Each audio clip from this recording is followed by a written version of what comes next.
Hey guys, welcome and welcome back to my channel Jagati Dubey classes or JT's classes, and myself Jagati. Today we will discuss about the important topic of tissue chapter of class 9th which is plant tissue.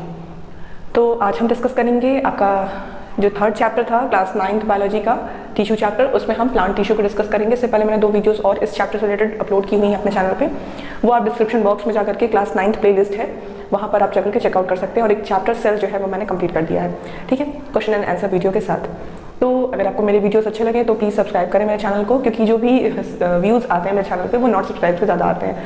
तो अगर आपको अच्छी लगती है मेरी videos, आप regular basis पे देखते हैं, तो प्लीज़ सब्सक्राइब करें। सब्सक्राइब करना कुछ ज़्यादा नहीं है, ठीक है, केवल जो रेड कलर का जो सब्सक्राइब बटन है उसको प्रेस कर दें और बेल आइकन को जरूर प्रेस करें, जिससे आपके सारे नोटिफिकेशंस आपको मिलते रहें मेरे चैनल के और आपको अपडेट करते रहें, ठीक है। और अगर आपको वीडियो अच्छी लगे तो प्लीज़ इसको एक थम्स अप जरूर दें और अपने फ्रेंड्स के साथ इसको जरूर शेयर करें, ठीक है। तो let's start today's video about the plant tissue.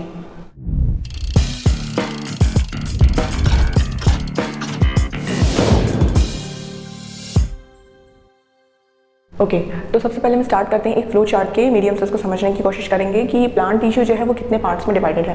तो सबसे पहले प्लांट टिश्यू जो है वो 2 पार्ट्स में डिवाइडेड है। 2 टाइप्स के होते हैं, मेरिस्टेमेटिक टिश्यू और परमानेंट टिश्यू, ठीक है। मेरिस्टेमेटिक टिश्यू वो टिश्यू होते हैं जो पूरी लाइफ टाइम जो है उनमें सेल डिवीजन होता रहता है और टोटिपोटेंसी उनके पास होती है। टोटिपोटेंसी क्या है इसको हम अभी बाद में डिस्कस करेंगे, डिटेल में मैं बताऊंगी क्या होता है। और जो परमानेंट टिश्यू होते हैं वो एक समय के बाद उनमें सेल डिवीजन जो है वो रुक जाता है, ठीक है। तो कैपेबिलिटी नहीं होती है फुल लाइफ टाइम जो है सेल डिवीजन करने की, तो इसलिए इसको परमानेंट टिश्यू बोलते हैं, इसको मेरिस्टेमेटिक टिश्यू बोलते हैं, ठीक है। और इसको सिंपली मेरिस्टेम भी कहते हैं, ठीक।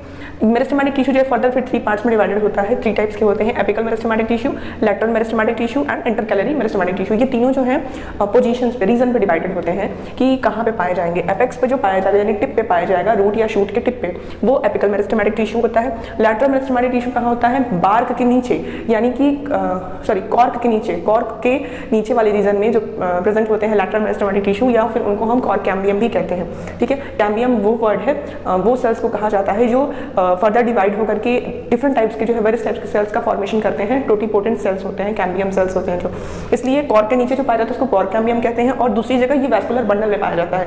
वैस्कुलर बंडल क्या है, जाइलम और फ्लोएम जो है वो एक साथ जो होते हैं वो स्टेम में कह सकते हैं, ब्रांचेस में कह सकते हैं, वो प्रेजेंट होते हैं, ठीक है।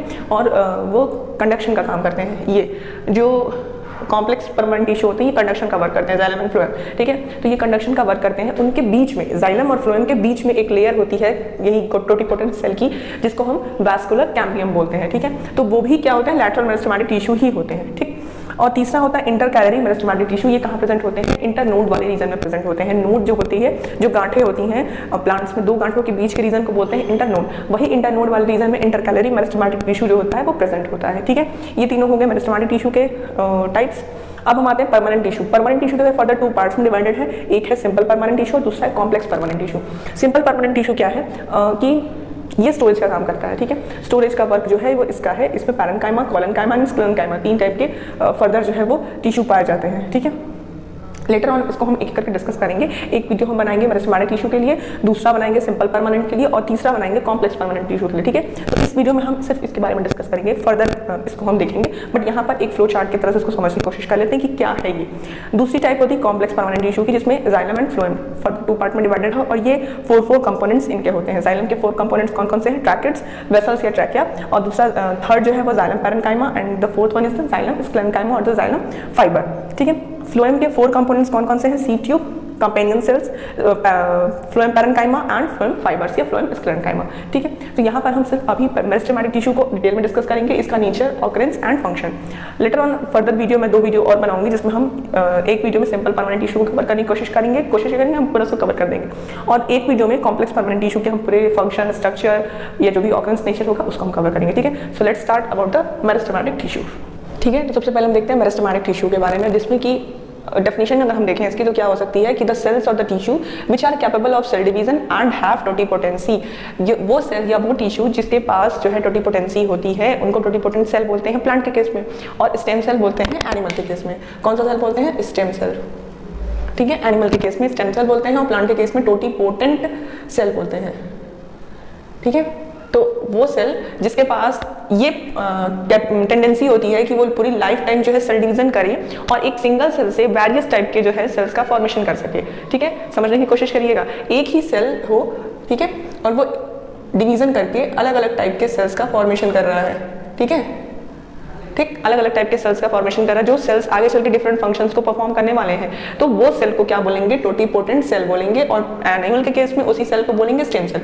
तो मेरिस्टेमेटिक टिश्यू जो होते हैं उनके पास ये टेंडेंसी होती है कि वो एक ही सेल हो लेकिन वो कई तरह के अलग अलग डिफरेंट टाइप के सेल्स का फॉर्मेशन कर सकता है। ठीक है, तो उसी की कैटेगरी में आते हैं ये apical meristematic tissue, lateral meristematic tissue और इंटरकैलरी मेरिस्टेमेटिक टिश्यू। ठीक है, उसी के टाइप्स होते हैं। ऑकरेंस के बेसिस पे ये बताया जैसे कि एपिकल मेरिस्टेमेटिक टिश्यू कहाँ प्रेजेंट है, एपेक्स पे या टिप पे, चाहे वो प्लांट रूट हो, शूट हो, लीफ हो, कहीं पर भी कोई भी टिप हो उस टिप पे ये प्रेजेंट होते हैं। ठीक है, लैटरल मेरिस्टेमेटिक टिश्यू कहाँ प्रेजेंट होते हैं, बीनीथ कॉर्क, कॉर्क के जस्ट नीचे, जैसे बताया मैंने कि उसको कॉर्क कैम्बियम बोलते हैं, और वेस्कुलर बंडल में किसके, डाइकॉट के। डाइकॉट का मतलब क्या है, वो सीड जो दो पार्ट में डिवाइड हो जाते हैं, जैसे ग्राम हो गया, राजमा हो गया, मूंग हो गया, अरहर हो गया, ये सारे जो सीड्स होते हैं आप इसको देखे होंगे आप लोग कि उसको जब आप सीड को हटाते हैं तो वो 2 पार्ट्स में डिवाइडेड हो जाते हैं। ठीक है, उन 2 पार्ट्स को क्या कहते हैं, कॉटिलेडन्स कहते हैं। क्या बोलते हैं, कॉटिलेडन्स।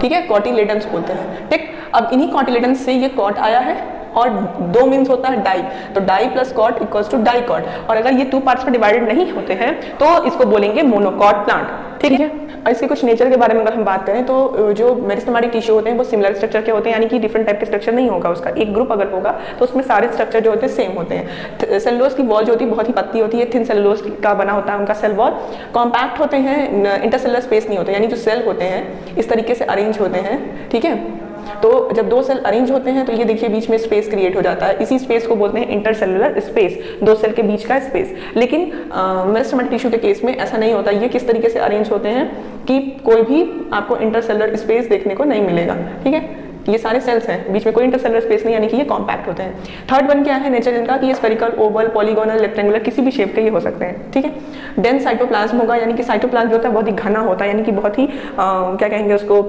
थिक होगा, या फिर उसमें बहुत सारे कंटेंट प्रेजेंट होंगे, तो डेंस साइटोप्लाज्म होगा, और एक large nucleus, single large nucleus जो है उसमें प्रेजेंट होता है। ठीक है, नो और फ्यू वैक्यूल्स, यानी या तो एक भी वैक्यूल नहीं होगा तो कुछ वैक्यूल्स होंगे। वैसे भी मैंने बताया आपको प्लांट और एनिमल सेल के डिफरेंस में एक वीडियो मैंने बनाई हुई है सेल चैप्टर में, आई बटन में आपको मिल जाएगी, वहाँ पे आप जाकर देख सकते हैं। प्लांट और एनिमल सेल में डिफरेंस बताया हुआ, वहाँ पे मैंने बहुत ही डिटेल में बताया है कि वैक्यूल जो होता है वो उनका नंबर और साइज जो है वो दोनों में डिफर करता है, एनिमल और प्लांट के केस में।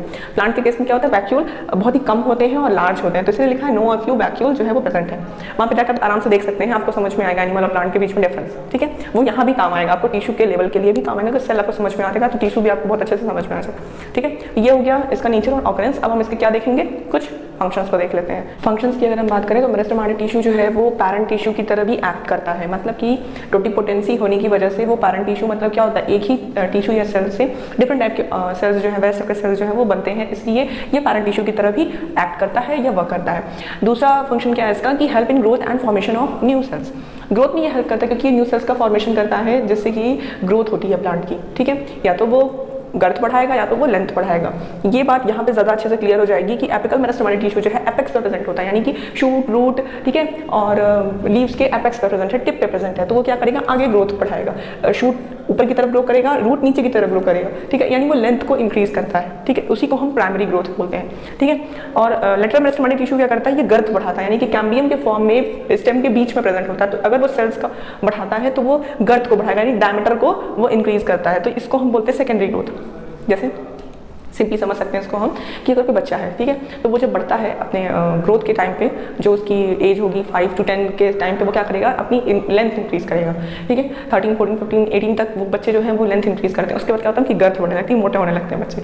क्यों? क्योंकि अब उनकी जो इंक्रीमेंट है वो लेंथ में हो चुकी है। अब जो वो खा रहे हैं वो क्या यूज़ होगा, वो उनकी गर्थ को, उनके डायमीटर को इंक्रीज करेगा। ठीक है, वही सेम कंडीशन यहाँ प्लांट में भी होती है। एक लिमिटेड टाइम तक जो है प्राइमरी ग्रोथ होती है और उसके बाद उनकी सेकेंडरी ग्रोथ होना शुरू हो जाती है। ऐसा तो नहीं आम का पेड़ बढ़ता आसमान तक चला जाता है छूने के लिए, ऐसा नहीं है। वो एक लिमिटेड टाइम तक जो है अपनी लेंथ को इंक्रीज करता है और उसके बाद उसकी सेकेंडरी ग्रोथ शुरू हो जाती है, यानी उसके डायमीटर वो मोटा होना शुरू हो जाता है। ठीक है, उसका डायमीटर बढ़ना शुरू हो जाता है, गर्थ बढ़ने लगता है। ठीक है, और इंटरकैलरी मेरिस्टेमेटिक टिश्यू जो है वो क्या करता है, इंटरनोडियल लीफ को इंक्रीज करता है। ठीक है, इंटरनोड यानी नोड के बीच वाला जो रीजन है उसको इंक्रीज करता है, जिससे कि हमको वुड जो है वो मिले, क्योंकि नोड रीजन जो है वो किसी काम का नहीं होता है। हमारे इंटरनोड वाले रीजन से ही हमको लकड़ी मिलती है, जिससे हम अपने जो भी यूज़ होती है हमारे वुड की फर्नीचर या किसी भी मैन्युफैक्चरिंग में, हम उसी इंटरनोड वाले रीजन को यूज़ करते हैं। ठीक है, तो ये ग्रोथ में हेल्प करता है क्योंकि न्यू सेल्स का फॉर्मेशन करता है। तीसरा फंक्शन क्या है इसका कि न्यू लीफ, ब्रांचेस, फ्लावर्स, यही सारी चीज़ें वो इन सब का प्रोडक्शन भी करता है। नेक्स्ट क्या है, रिपेयरिंग इंजरी। जब कभी किसी प्लांट को इंजरी हो जाती है, कोई सेल डेड कर जाता है प्लांट में, तो इनके पास सेल डिवीजन करने की पोटेंसी होती है, जिससे कि वो न्यू सेल्स का फॉर्मेशन करते हैं और जो डेड सेल्स हैं उसको रिप्लेस कर देते हैं। ठीक है, कभी कभी अगर ऐसा होता है कि विंड से या फ्लड से जो ट्री है वो बेंड हो जाता है, बेंड होने के बाद क्या होता है, जब फिर कंडीशन नॉर्मल होती है, वो फिर अपराइट पोजीशन में यानी सीधा ग्रो करना शुरू कर देता है। ऐसा क्यों होता है? ऐसा होता है इंटरकैलरी मेरिस्टेमेटिक टिश्यू की वजह से। ठीक है, क्योंकि ये हमेशा इन लेंथ वाइज इंक्रीज करवाता है और एपिकल मेरिस्टेमेटिक टिश्यू क्या करता है, एपेक्स पे प्रेजेंट होता है, तो ये इंक्रीज करता है और ये उसके इंटरनोडल या लीफ रीजन को इंक्रीज करते हैं, जिससे कि अगर कभी कोई स्टेम लॉन्ग या बेंड हो जाता है विंड की वजह से या किसी भी फ्लड की वजह से, तो अगेन वो अपराइट पोजीशन में ग्रो होना शुरू कर देता है। ठीक है, नहीं तो वो फ्लैट ही रह जाता। ठीक है, ऐसा होता नहीं है, वो अपराइट पोजीशन में ग्रो करता है। तो ये थे कुछ फंक्शंस। और मेरिस्टेमेटिक टिश्यू के केस में मैंने आपको नेचर, ऑकरेंस, फंक्शंस कुछ बता दिया। नेक्स्ट वीडियो में हम डिस्कस करेंगे सिंपल परमानेंट टिश्यू के बारे में, जिसमें हम पैरेन्काइमा, कोलेनकाइमा एंड स्क्लेरेन्काइमा को डिटेल में समझेंगे। ठीक है, और तब तक आप बने रहिए मेरे चैनल में और सब्सक्राइब करें मेरे चैनल को। अगर आपका वीडियो अगर अच्छी लगी, थोड़ी भी नॉलेज मिली हो, तो प्लीज़ इसको अपने फ्रेंड्स के साथ जरूर शेयर करें और एक थम्स अप जरूर दें। हाँ, अगर कोई क्वेरी हो, कोई क्वेश्चन हो रिलेटेड इस टॉपिक से, किसी भी टॉपिक से, तो सब्सिक्वेंट वीडियो यानी उस वीडियो के कमेंट बॉक्स में आप क्वेश्चन मुझसे पूछ सकते हैं। ठीक है, मैं आंसर देने की पूरी कोशिश करती हूँ। Okay, thanks for today's video. Stay safe, stay at home, be connected with me. Thank you.